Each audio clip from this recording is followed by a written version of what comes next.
Hello and welcome to the beautiful Georgian town of Alresford, situated some 7 miles east of Winchester in the heart of Hampshire. At the western end of the watercress line, it's easy to see how Alresford justifiably receives plenty of visitors every year. This thriving town started life around 800 years ago, when the small Norman church built on high ground was surrounded with only a scattering of humble dwellings. It was at the beginning of the 13th century when the Bishop of Winchester, one Godfrey de Lucy, built a new town and named it Novum Forum, which in Latin means New Market. The high downland in the area was ideal for sheep rearing, and Alresford, as the town was later renamed, would become a prosperous wool town. For that to happen, people needed easier access to the town. The area was predominantly swampy marshland with its usual poor roads and tracks. 2 streams also rise nearby, creating a further difficulty. To overcome these problems, de Lucy conceived on the brilliant idea of constructing a long, high embankment that would eradicate some of the marshlands and contain the water from both streams in what is now become known as Old Alresford Pond. This embankment, known today as the Great Weir, carried the main route to London via Old Alresford and the villages beyond. Eventually, the more directly routed turnpike replaced it. However, the Great Weir remains the largest medieval construction still in its original use. At one time, the pond was said to cover some 200 acres in total area. Nowadays, it forms a natural nature reserve for hundreds of waterfowl, animals and fish alike.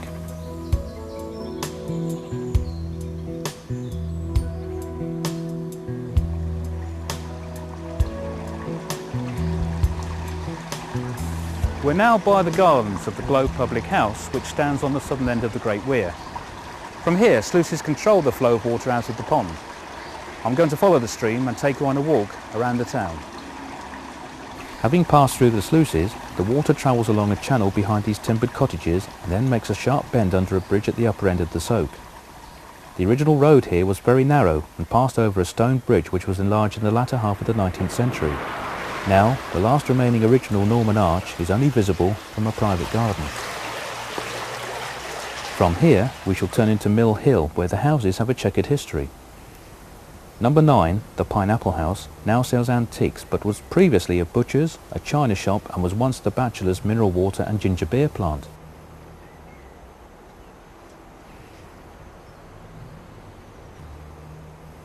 The centre part of Old Timbers, possibly Alresford's oldest surviving house, dates from the 14th century. At the end of the slope we find the town mill. When it was rebuilt in the 1890s, it was considered quite modern for the time, as it used turbines in the water instead of paddles. Its milling days finished some time ago, and it has now been converted into luxury apartments.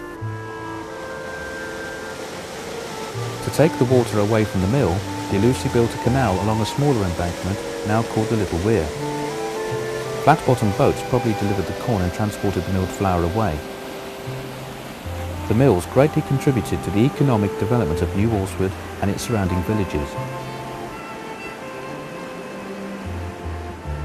We'll take the path from the bottom of Mill Hill, which leads us to some typical watercress beds.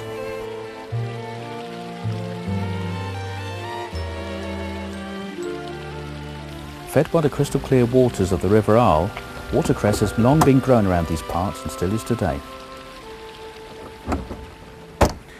Hampshire is the UK's centre for this delicious plant, whose healthy properties are only now beginning to be fully appreciated.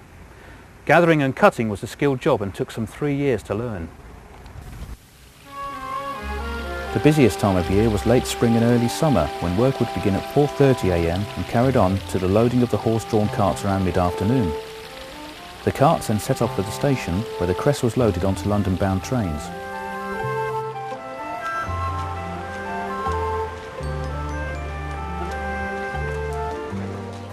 At the junction of Mill Hill and Ladewell Lane is Spring House, which for many years was owned by tanners.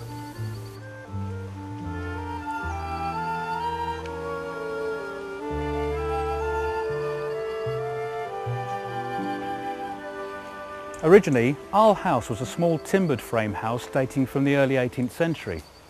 It was later enlarged to form a wing to the main part of the house, which was built in the Queen Anne period of rose-tinted brick.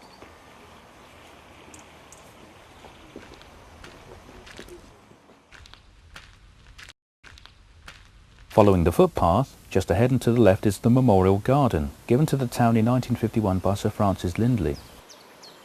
It once housed a pool, much used by local families for swimming.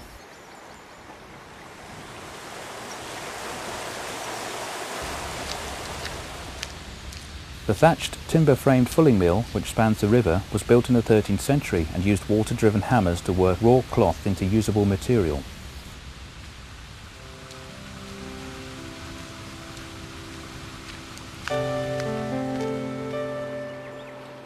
We are now passing through, possibly, the best stretch of the river to see the large variety of local wildlife, both plant and animal.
We'll continue on the footpath alongside the Isle until we branch off into the bottom of the Dean roadway.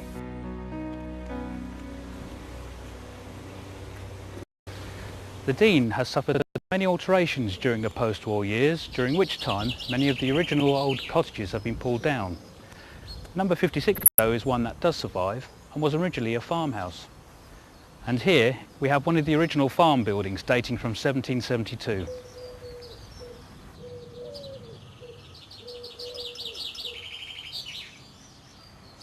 At the junction of the Dean and West Street is where Perrin's Grammar School was founded by Dr. Henry Perrin in 1697 and located until 1932.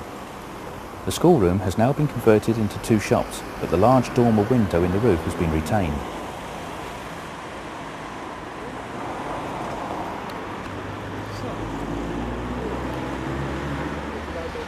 Number 36 was designed and built in 1868 by local architect William Hunt for his own use.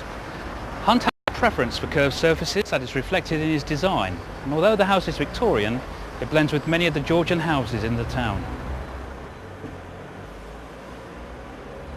West Street has a number of small lanes associated with the brewing trade. At one time, Alresford is reputed to have had 32 pubs. The two hotels at the top of West Street have long and interesting histories. Although the Bell Hotel has the year 1767 inscribed on the outside wall, it was known as the Market Inn long before then.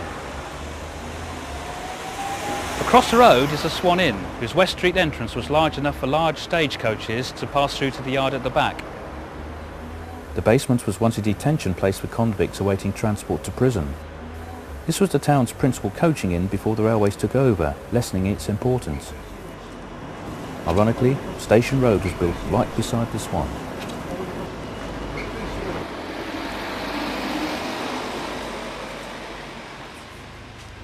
Alresford Station building is chiefly notable for some attractive brickwork and is still gas lit.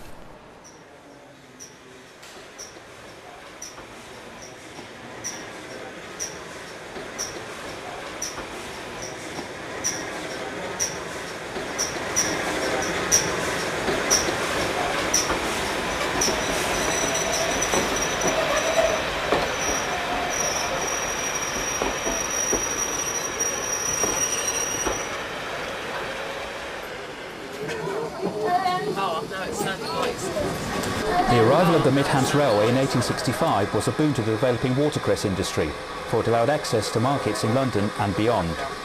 watercress is still a significant local industry, although the trains you'll see today are part of the successful steam train attraction called, appropriately, the Watercress Line.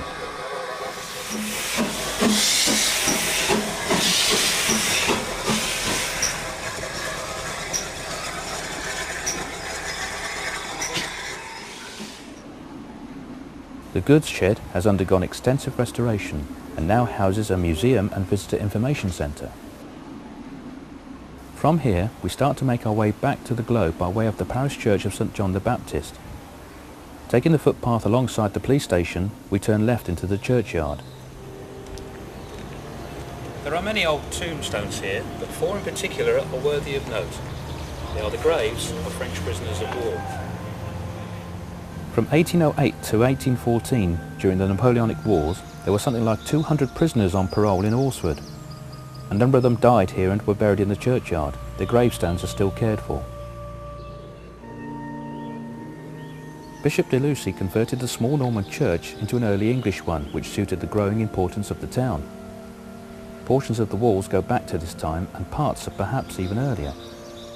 It appears that most parts of de Lucy's original church were consumed by fire sometime during the 1400s and again in 1689, and only the tower and outer walls of the nave escaped. The church was reopened in 1694, of which the main design and structure remains today, although much altered and added to. Restoration work was again undertaken in 1898 using some of the existing materials in the process.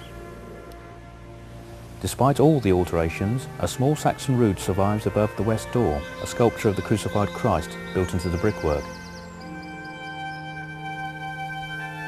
The church is a three-aisle design with north and south entrances, a western tower and an eastern chancel.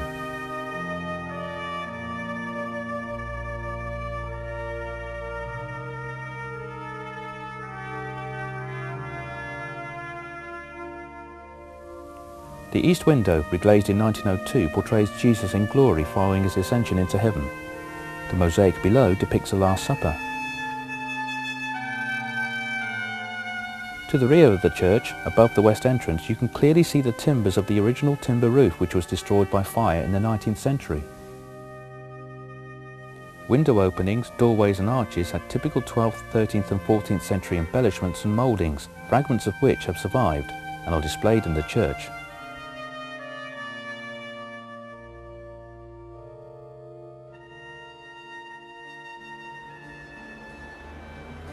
Broad Street with its lime trees lays directly ahead, one of Hampshire's finest street scenes. The colour-washed Georgian houses you see today rose from the ashes of the great fires in the 17th century. Occupying a dominant site on the corner of Broad Street and West Street is a magnificent house, part of which is now a chemist's shop. This house was built after the fire in 1689 and named the New Inn, suggesting that the original house was also an inn. On the other side of the street is a smaller public house, the Horse and Groom. The timbers on the walls are not old, but the building, if thatched, would be typical of many of the houses that existed before the fires. Broad Street was the site of the town's trading activities. In the past, many more of the buildings would have been grocers, dairy shops or inns catering for the through traffic. Some of the passageways off Broad Street led to bakeries, breweries and stables for the various businesses that used ponies and traps to deliver food. There are many other interesting buildings in Broad Street that can be viewed at leisure. But we shall continue down the hill, where there is one last building I wish to show you before our walk comes to an end.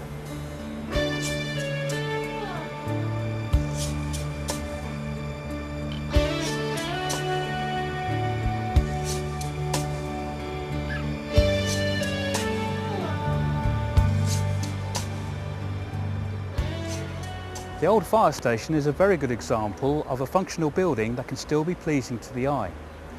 As with many others, it was designed by William Hunt and built in 1881.